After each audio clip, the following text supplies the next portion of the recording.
اللہ تعالیٰ قرآن مجید میں فرماتا ہے، اللہ تم ایمان لانے والوں کو اس حال پر نہیں چھوڑے گا جس حال پر تم اب ہو، جب تک کہ وہ ناپاک کو پاک سے جدا نہ کر دے۔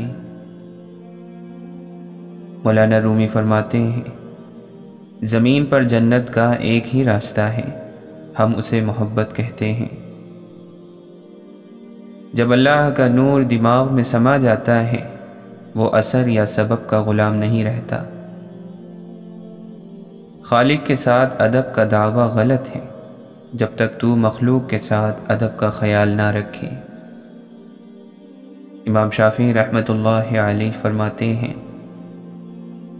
حیرت ہے کہ انسان ہاتھ تو دنیا کے آگے پھیلاتا ہے اور گلہ خدا سے کرتا ہے۔ تمہاری عقل تمہیں بے فائدہ کاموں سے روکے تو تم واقعی عقل مند ہو۔ جو اپنی گفتگو میں سچ بولتا ہے اس کی خوش اخلاقی میں اضافہ ہوتا ہے۔ دعا کے وقت کسی گناہ یا اپنی کسی نیکی کا خیال دل میں نہ لاؤ، بلکہ اس وقت اللہ کی رحمت پر نظر رکھو۔ اللہ کے نبی صلی اللہ علیہ وسلم فرماتے ہیں، بے شک اللہ تعالی پریشان حالوں کی مدد کرنے والوں سے محبت فرماتا ہے۔ امام غزالی رحمۃ اللہ علیہ فرماتے ہیں، علم بغیر عمل کے جنون اور دیوانگی ہے، اور عمل بغیر علم کے کچھ نہیں۔ آپ فرماتے ہیں، وہی شخص زبان کی برائی سے نجات پاتا ہے جو اسے شریعت کی لگام کے ذریعے قابو کرتا ہے اور اسے اسی بات کے لیے استعمال کرتا ہے جو اسے دنیا اور آخرت میں فائدہ دے۔ حضرت ابو الدرداء رضی اللہ عنہ فرماتے ہیں، جو چاہتا ہے کہ وہ ہنستا ہوا جنت میں داخل ہو، اسے چاہیے کہ اپنی زبان کو ہمیشہ اللہ کے ذکر سے تر رکھے۔ مسعر بن کدام رحمۃ اللہ علیہ سے پوچھا گیا، کیا آپ اس شخص کو پسند کرتے ہیں جو آپ کو آپ کے عیبوں پر خبردار کرے؟ فرمایا، اگر تنہائی میں نصیحت کرے تو پسند ہے، اور اگر سر عام سمجھائے تو نہیں۔ ایک عقل مند سے پوچھا گیا، کسی شخص کی عقل کی پہچان کیسے ہوتی ہے؟ جواب دیا، گفتگو میں غلطی کم اور درستی زیادہ ہونے سے۔ حضرت علی رضی اللہ عنہ فرماتے ہیں، دنیا دھوکے باز نقصان دینے والی اور جلد فنا ہو جانے والی ہے، اس لیے اللہ نے دنیا کو نہ تو ثواب دینے کے لیے پسند فرمایا اور نہ عذاب دینے کے لیے۔ دنیا کی کوئی چیز تمہارے ہاتھ سے نکل جائے تو اس کا غم نہ کرو، اور کسی کے ساتھ کوئی نیکی کرو تو اس پر احسان نہ جتاؤ۔ تم سے صرف وہی محبت کرتا ہے جو تمہاری چاپلوسی نہیں کرتا، اور تمہاری تعریف بس وہی کرتا ہے جو تمہیں تمہاری تعریف نہیں سناتا۔ جب تمہیں تھوڑی بہت نعمتیں حاصل ہو تو ناشکری سے انہیں اپنے تک پہنچنے سے پہلے بھگا نہ دو۔ اپنے دوست کی عزت کرو، اس لیے نہیں کہ وہ تمہارے عیب جانتا ہے، اس لیے کہ وہ تمہارے عیبوں سے واقف ہونے کے باوجود تم کو دوست مانتا ہے۔ کنجوسی انسان کو ذلیل کر دیتی ہے۔ اللہ سے ڈرو، اس لیے کہ بخدا اس نے تمہاری اتنی پردہ پوشی کی ہے کہ گویا اس نے تمہیں بخش ہی دیا ہے۔ اے بندہ خدا، فوراً کسی پر گناہ کا عیب نہ لگا، شاید اللہ نے اسے بخش دیا ہو، اور اپنے کسی چھوٹے سے چھوٹے گناہ کے لیے بھی اطمینان نہ کر، شاید کہ اس پر تجھے عذاب ہو۔ وہ گناہ جس کا تمہیں رنج ہو، اللہ کے نزدیک اس نیکی سے کہیں اچھا ہے جو تمہیں خود پسند بنا دے۔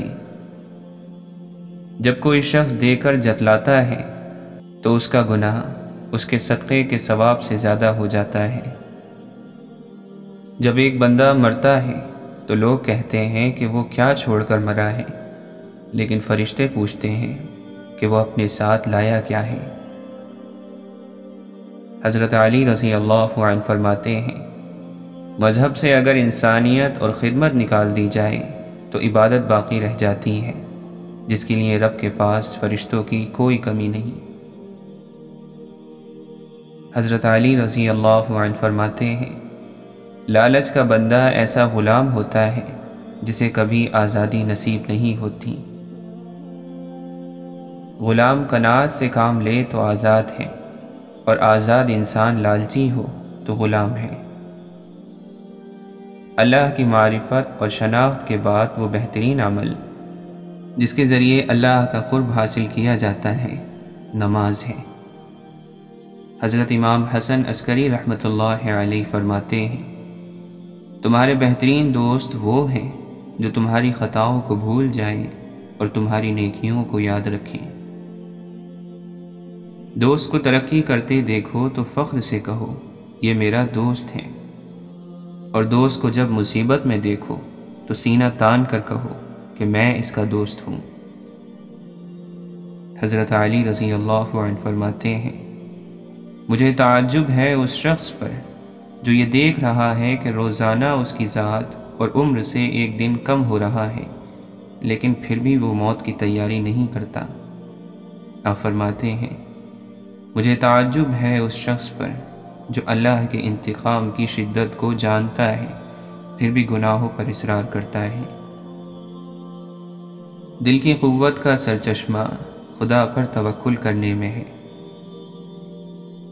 زمانے نے اپنی کمان میں تیر رکھ لیا ہے اور اس کا نشانہ خطا نہیں کرتا ہے اور اس کے زخم نہیں بھرتے ہیں۔ یہ تندرستی کو بیماری اور نجات یافتہ کو ہلاکت میں ڈال دیتا ہے۔ غم کی سادہ سی تعریف یہ ہے کہ غم انسان کو اس وقت ہوتا ہے جب وہ چاہتا کچھ اور ہے اور اسے ملتا کچھ اور ہے، اور جو اسے ملتا ہے اس کو وہ پسند نہیں کرتا۔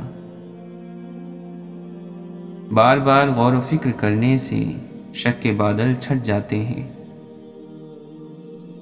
بہت سے عزت دار ایسے ہیں جنہیں ان کی سختی نے ذلیل کر دیا، اور بہت سے ذلیل ایسے ہیں جنہیں ان کے اخلاق نے عزت دار بنا دیا۔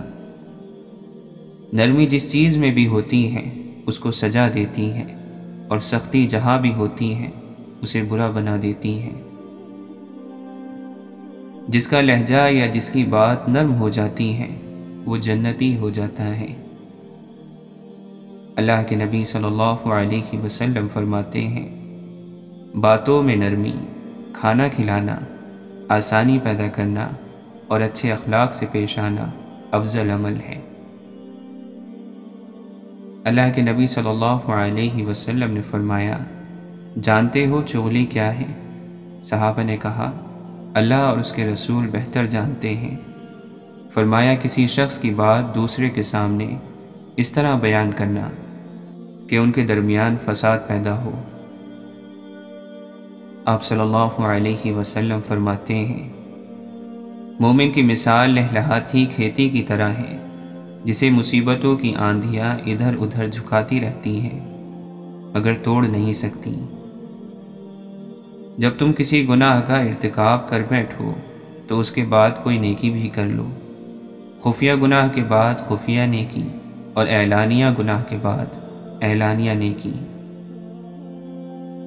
جو شخص اپنی بھلائیوں کو شہرت دیتا ہے اللہ تعالیٰ اس کی برائیوں کو ظاہر کرے گا، اور جو شخص دکھاوے کا عمل کرتا ہے اللہ تعالیٰ اسے دھوکے میں ڈالے گا۔ آپ فرماتے ہیں، وہ شخص جو تنہائی میں اللہ تعالیٰ کا ذکر کرتے ہوئے اللہ کے خوف سے رو پڑتا ہے اللہ تعالیٰ اسے قیامت کے دن اپنے عرش کا سایہ عطا کرے گا۔